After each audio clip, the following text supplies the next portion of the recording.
आज हम पृथ्वी का स्वरूप, गतियाँ, स्थिति एवं समय की गणना कक्षा 11 के आपके इस तीसरे चैप्टर की हम बात करेंगे।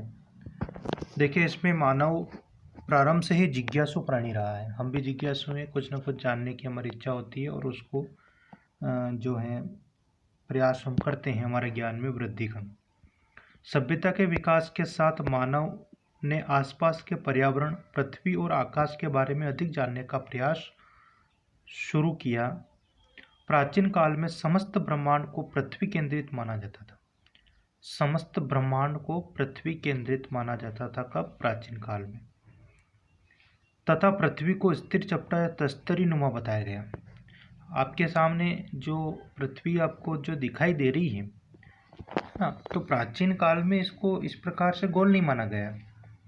प्राचीन काल में जो लोग थे वो ये मानते थे कि पूरा ब्रह्मांड जो है वो पृथ्वी केंद्रित है, तथा हमारी जो पृथ्वी है वो स्थिर है, चपटी और तस्तरी नुमा है। हम आगे सारी चीज़ें आपकी क्लियर करेंगे। ना तो हमारी पृथ्वी स्थिर है, ना हमारी जो पृथ्वी हो तस्तरी नुमा है, ना हमारी पृथ्वी चपटी है। प्राचीन काल में ऐसा माना जाता था। भारतीय ग्रंथों की हम बात करें, जैसे वेद हो गए और एक और आपके आर्यभट्टीय आपके जो आर्यभट्ट हुए हैं उनके द्वारा लिखित है। तो वेदों और आर्यभट्टी जैसे ग्रंथ जो हुए हैं पृथ्वी को गोलाकार बताया है ना। तो आर्यभट्ट ने पृथ्वी को गोलाकार बताया, वेदों में भी पृथ्वी को गोलाकार बताया गया। महान भारतीय खगोल वैज्ञानिक, जैसे मैं भी बात कर रहा था, आर्यभट्टी जिन्होंने लिखी, आर्यभट्ट है ना, ने पृथ्वी को गेंद की तरह गोल बताया। ध्यान रखिए आप, आर्यभट्ट ने पृथ्वी को गेंद की तरह गोल बताया। आर्यभट्ट कौन थे? खगोल वैज्ञानिक है ना। और फिर इन्होंने एक बात और कह दी कि हमारी जो पृथ्वी है वो अक्ष यानी अपने अक्ष के ऊपर पृथ्वी जो है वो पश्चिम दिशा से पूर्व दिशा में क्या करती है? भ्रमण करती है ना। पश्चिम दिशा से पूर्व दिशा की ओर ये भ्रमण करती है, जिससे क्या होता है? दिन रात का निर्माण होता है, दिन रात बनते हैं। आर्यभट्ट एवं भास्कराचार्य द्वितीय ने सूर्य एवं चंद्र ग्रहणों तथा गुरुत्वाकर्षण के बारे में वैज्ञानिक तथ्य प्रस्तुत किए, जिनका ज्ञान यूरोपियन को 15 और 16 शताब्दी में जाकर हुआ। तो हमारे भारत का वैज्ञानिक और जो खगोलीय ज्ञान है वो विश्व के ज्ञान से कहीं आगे था, है ना। जिसमें आर्यभट्ट की, जैसे मैंने आपको बताया कि हमारे आर्यभट्ट ने सबसे पहले क्या कहा कि पृथ्वी गेंद की तरह गोल है, पश्चिम से पूर्व की ओर भ्रमण करती है, और जिससे क्या होते हैं? दिन और रात का निर्माण होता है। देखें, यूरोपियन विद्वानों में जैसे पाइथागोरस और अरस्तु ने पृथ्वी को गोलाकार बताया था, लेकिन बाद के विद्वानों ने इस तथ्य को खारिज कर दिया, इसको भुला दिया। इसके बाद 16वीं शताब्दी में कोपरनिकस और गैलीलियो नामक खगोल वैज्ञानिकों ने सूर्य को सौर मंडल के मध्य बताते हुए पृथ्वी एवं अन्य आकाशीय पिंडों को गोल बताया। एक बात और ध्यान रखना है कि 16वीं शताब्दी के अंदर कोपरनिकस और गैलीलियो ने, जो वे खगोल वैज्ञानिक, इन्होंने सूर्य को सौर मंडल के मध्य में बताया। सौर मंडल आप समझते हैं, मैंने आपको पिछली क्लास में बताया होगा, पढ़ा था अपन ने कि सौर मंडल जिसमें हमारे ग्रह आ जाते हैं, उपग्रह आ जाते हैं, क्षुद्र ग्रह आ जाते हैं। तो जो हमारे जो सूर्य के जो वो हैं सारे जो चीज़ें हैं, तो इन्होंने कहा था कि सूर्य क्या है? बीच में है ना। सूर्य को सौर मंडल के मध्य में बताते हुए पृथ्वी में अन्य आकाशीय पिंडों को गोल इन्होंने बताया था, और ग्रहों की दैनिक और वार्षिक गति पूर्व से पश्चिम दिशा के अंतर्गत इन्होंने बताई थी। दैनिक गति और वार्षिक गति, जिसकी हम आगे बात करेंगे। अभी तक आपको पता है, जानकारी है, अभी तक आप पढ़ते आए हो कि हमारी पृथ्वी कैसी है? गोलाकार है, जिसे कई प्रमाणों के द्वारा हम सिद्ध इसको कर सकते हैं। जैसे ग्रहण के समय हमेशा गोल छाया का उभरना, सभी आकाशीय पिंडों का विभिन्न कोणों से गोल दिखना, सभी आकाशीय पिंडों का क्षितिज अवस्था में वक्र रेखा में आना, और अपोलो जो हमारा जो मानव निर्मित उपग्रह है, इसके अध्ययन के बाद यह सिद्ध हो गया है कि हमारी पृथ्वी गोलाकार है, लेकिन ध्रुवों के ऊपर क्या है? थोड़ी सी बैठी हुई है, चपटी है, और इसी कारण इसे हम लधवक्ष गोलाभ ओबलेट जो है आपके लद्वक्ष गोलाब के रूप में जो है पृथ्वी को हम कहते हैं, क्योंकि ये जो ध्रुव के ऊपर क्या है, थोड़ी चपटी है। इसी प्रकार पृथ्वी की परिधि की हम बात करें तो 256 ईसा पूर्व, जिसको मैंने आपको भूगोल जो है इसका शाब्दिक अर्थ देने वाले पहले चैप्टर में बताया था, इरेटोस्थनीज 256 ईसा पूर्व, इन्होंने पृथ्वी की परिधि को जो है बताया था। इन्होंने वैज्ञानिक गणना इन्होंने जो करी थी, जो काफ़ी जो है वर्तमान की जो परिधि है वास्तव में उससे काफ़ी समानता रखती है। भारतीय विद्वानों ने भी पृथ्वी की आयु, परिधि, व्यास एवं अर्धव्यास आदि भूगणितीय पहलुओं पर अपनी गणनाएं प्रस्तुत की, जो वर्तमान वैज्ञानिक गणनाओं से बहुत ही समानता रखती हैं। हम इस चैप्टर के अंतर्गत आपके जो हम अभी जो चर्चा कर रहे थे कि किन किन विद्वानों ने किस प्रकार से हमारे पृथ्वी को बताया, हम वास्तव में जो पृथ्वी का जो स्वरूप है अभी आपको बताया मैंने कैसा है, लद्वक्ष गोलाब, गोल है लेकिन ध्रुवों पर चपटी, इसलिए इसको हम क्या कहते हैं, लद्वक्ष गोलाब के रूप में इसको हम देखते हैं। कुछ महत्वपूर्ण आपके जो तथ्य हैं जो आपको कंप्लीट करने हैं, याद करने हैं, वो थोड़े अपन देख लेते हैं। देखिए आप यहाँ पे पृथ्वी का जो भूमध्य रेखीय व्यास है 12,756 किलोमीटर, वेरी इंपॉर्टेंट है, आपको ये चीज़ें आपको याद करनी है, एग्ज़ाम में आपके पूछी जाएगी, ध्यान रखें। पृथ्वी का भूमध्य रेखीय व्यास कितना है, 12,756 किलोमीटर है। इसका ध्रुवीय व्यास 12,713 किलोमीटर है। भूमध्य रेखीय परिधि की हम बात करें, जैसा मैं आपको इरेटोस्थनीज की बता रहा था, उन्होंने काफ़ी लगभग इस के जो है लगभग इन्होंने गणना करके बताई थी परिधि 40,000 जो 77 किलोमीटर जो है पृथ्वी की भूमध्य रेखीय परिधि है। ध्रुवीय परिधि की हम बात करें तो 40,000 किलोमीटर है। तो ये कुछ तथ्य हैं, आंकड़े हैं जो फैक्ट आपको याद करने हैं। भूमध्य रेखीय व्यास कितना हो गया, 12,756 किलोमीटर। ध्रुवीय व्यास कितना हो गया, 12,713 किलोमीटर। भूमध्य रेखीय परिधि कितनी हो गई, 40,077 किलोमीटर। और ध्रुवीय परिधि हो गई आपके 40,000 किलोमीटर। पृथ्वी का जो टोटल जो कुल क्षेत्रफल है वो है आपके 510 मिलियन वर्ग किलोमीटर। कितना है, 510 मिलियन वर्ग किलोमीटर। यहाँ पर आप देखिए जो कुल क्षेत्रफल 510 मिलियन वर्ग किलोमीटर, इसमें से स्थलीय क्षेत्रफल की हम बात करें तो स्थलीय क्षेत्रफल है आपके 149 मिलियन वर्ग किलोमीटर।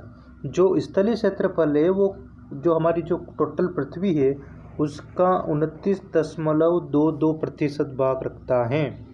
महासागरीय क्षेत्रफल की बात करें, यानी कि हमारी पृथ्वी के ऊपर जो जल वाला भाग है वो 361 मिलियन वर्ग किलोमीटर है और 70.78%, 70.78% हिस्सा रखता है। ये कुल क्षेत्रफल की बात हो गई।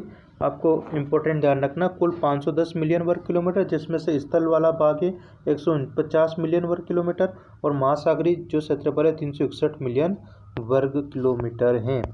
आगे हम बात करें, पृथ्वी का जो आयतन है वो है 416 मिलियन क्यूबिक किलोमीटर। पृथ्वी का घनत्व है 5,517 और पृथ्वी का जो द्रव्यमान है 5.882 × 10⁻21 टन और पृथ्वी का भार है 6,600 खरब टन।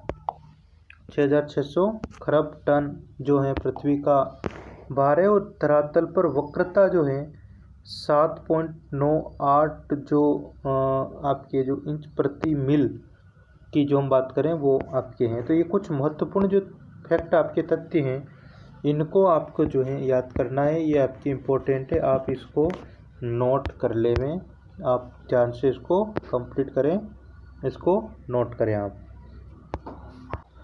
आगे हम देखें तो आपके टॉपिक आता है अगला पॉइंट, इसमें आपके पृथ्वी की गतियाँ। तो पृथ्वी की जो गति है वो दो हैं, दो महत्वपूर्ण गतियाँ हैं पृथ्वी की, और पृथ्वी पर इनसे ही दिन रात और जो ऋतुएं जो हैं मौसम परिवर्तन जो है वो इनसे होता है। सबसे पहले हम बात करें इसकी दैनिक गति या घूर्णन गति की। आप यहाँ देख रहे हैं, ये दैनिक गति या घूर्णन गति की हम बात कर रहे हैं। दैनिक गति या घूर्णन गति, जिसको हम रोटेशन कहेंगे, पृथ्वी 24 घंटे में अपने अक्ष पर जो है एक चक्कर पूरा करती हैं, घूमती हैं, और इसी से क्या होते हैं, दिन और रात बनते हैं। जब पृथ्वी का जो पार्ट है जो सूर्य के सामने होता है वहाँ दिन, और जो बैक साइड होती है वहाँ पर क्या होता है, इस रात होती हैं। तो ये चीज़ें आप ध्यान रखना है आपको। दैनिक गति या घूर्णन गति, कौन सी गति, दैनिक गति या घूर्णन गति, रोटेशन। इसमें क्या हो रहा है कि पृथ्वी 24 घंटे में अपने अक्ष के ऊपर एक चक्कर लगा रही है, और इससे क्या होता है, दिन और रात का निर्माण होता है। आपको ध्यान रखना है कि यह गति जो है पश्चिम से पूर्व दिशा में होती है, पश्चिम से पूर्व दिशा में होती है, जिसके कारण सूर्य जो है पूर्व से उदय और पश्चिम में क्या होता है, अस्त होता है। पृथ्वी के पश्चिम से पूर्व दिशा में घूर्णन के कारण ही सभी नक्षत्रों एवं तारों की भ्रमण दिशा भी जो है आपको पूर्व से पश्चिम दिशा के अंतर्गत दिखाई देती है, पूर्व से पश्चिम दिशा में होती है। पृथ्वी की इस गति के कारण ही भूमध्य रेखीय क्षेत्र में क्या है, उभार जो है वो है, और ध्रुवों के ऊपर क्या है, चपटापन है। जैसा मैंने आपको बताया था कि हमारी जो पृथ्वी का जो आकार है वो कैसा है, लतवक्ष गोलाभ है। क्यों है, क्योंकि ध्रुवों के ऊपर पृथ्वी क्या है, चपटी है, और जो भूमध्य रेखा है वहाँ पर पृथ्वी में क्या आ गया, उभार आ गया है।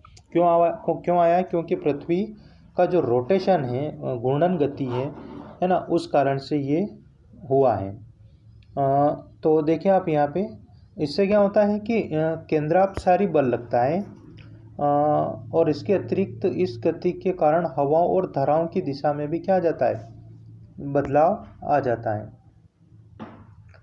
तो यहाँ पर आप देखें जो दैनिक गति या इसकी जो गति है वो भूमध्य रेखा के ऊपर सबसे ज़्यादा होती है, 1600 किलोमीटर प्रति घंटा, और 45 डिग्री उत्तर एवं दक्षिण अक्षांशों पर दोनों गोलार्धों में गति क्या हो जाती, कम हो जाती, 1120 किलोमीटर ही प्रति घंटा रहती है, तथा ध्रुवों पर लगभग क्या हो जाती है, शून्य हो जाती है।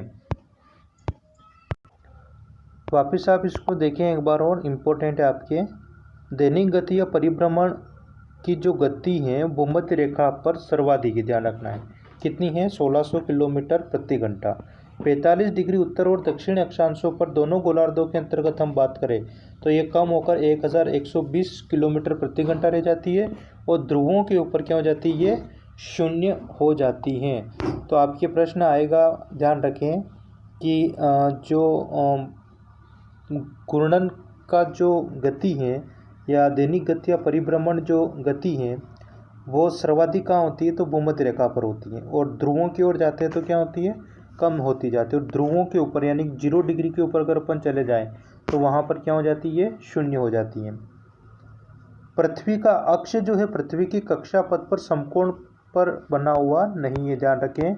एक चीज़ और आपकी इम्पोर्टेंट है, हमारी जो पृथ्वी है वो क्या है, वो झुकाव लिए हुए हैं, कितना, 23.5 डिग्री का। तो यह जो 23.5 डिग्री का झुकाव है सूर्य की परिक्रमा के समय एक ही दिशा में बना रहता है। पृथ्वी के इस झुकाव के फलस्वरूप उत्तर एवं दक्षिण ध्रुव बारी बारी से सूर्य के सामने आते हैं, जिससे दोनों गोलार्धों में अलग अलग ऋतुओं का जो आनंद हमें प्राप्त होता है। अगर यह अक्षीय झुकाव नहीं होता तो पृथ्वी पर दिन रात बराबर होते तथा विभिन्न ऋतुओं का बनना भी क्या हो जाता, असंभव हो जाता। हमारी जो पृथ्वी का जो अक्षीय झुकाव है ना, कितना अक्षीय झुकाव है, 23.5 डिग्री, और ये 23.5 डिग्री का जो झुकाव है इसी कारण जो है विभिन्न ऋतुओं का बनना संभव हो पाया है। तो ये भी आपकी इम्पोर्टेंट है, ध्यान रखना है।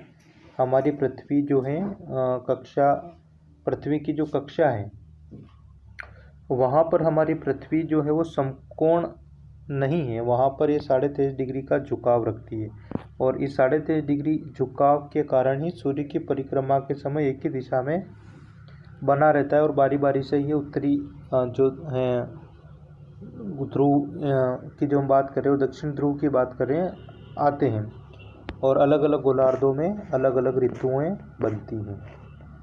यहाँ तक आप इसको कंप्लीट करें। अगली क्लास में हम परिक्रमण के साथ जो है इसको समझेंगे। रेवोल्यूशन। तो अगली क्लास में मैं आपको वापस थोड़ा रिपीट करूँगा रोटेशन एंड रेवोल्यूशन। धन्यवाद।